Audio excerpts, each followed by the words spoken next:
बिस्मिल्लाहिर्रहमानिर्रहीम। हमारा आज का मौजू है फेफड़ों की बीमारियां और ऑक्सीजन की कमी। इसी पर आज हम बात करेंगे।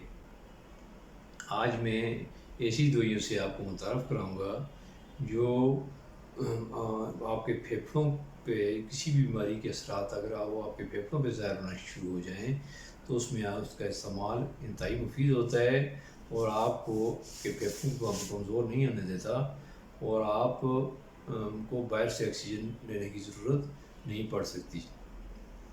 इनमें पहली दवा जस्टेशिया डेटुडा है। जस्टेशिया डेटुडा ज़माना कदीम से ये फेफड़ों की मुख्तलिफ़ तकालीफ के लिए इस्तेमाल होती है। होम्योपैथी में भी इसका दर्जा इंतहाई आम है। ये फेफड़ों के लिए की तमाम तर तकालीफ के लिए बेहतरीन दवा है।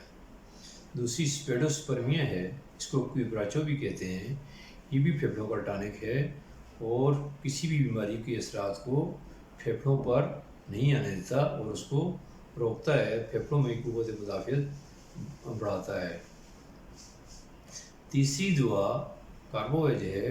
कार्बोवेज अगर आपको चलने से चंद कदम लेने से सांस में दिक्कत होना शुरू हो जाए और ज़्यादा हवा की तलब आपको महसूस हो तो आप कार्बोवेज ले सकते हैं। इसी तरह जब आपको सोने से ऑक्सीजन की कमी हो और दम घुटने से आपकी फ़ौरन आँख खुल जाए तो ऐसी सूरत में लेक्सिस आपके लिए बेहतरीन दवा हो सकती है।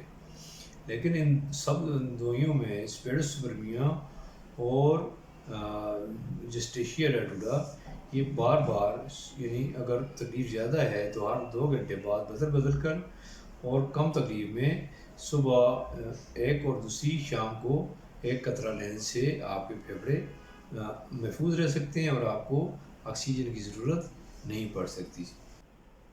अगर लेक्सिस की ज़रूरत पड़े तो लेक्सिस 200 की दो या चंद कतरों की एक ही खुराक से ली जा सकती है और इसी से आपका मसला हल हो जाएगा। इसी तरह कार्बोवेज भी एक आध खुराक रोज़ाना आप इस्तेमाल कर सकते हैं। आज की इस वीडियो का मकसद, चूँकि आजकल ऑक्सीजन की कमी का मसला और फेफड़ों की तकालीफ आम है और लोग इससे इंतहाई ज़्यादा खौफज़दा भी हैं, तो मैंने सोचा कि इस वीडियो के ज़रिए से होम्योपैथी में इस मसले का क्या हाल है ये चीज़ आपको बताई जाए। मैं इसी पर आप इस वीडियो का इख्तिताम करता हूँ। आप आइंदा वीडियो तक के लिए अल्लाह हाफ़िज़।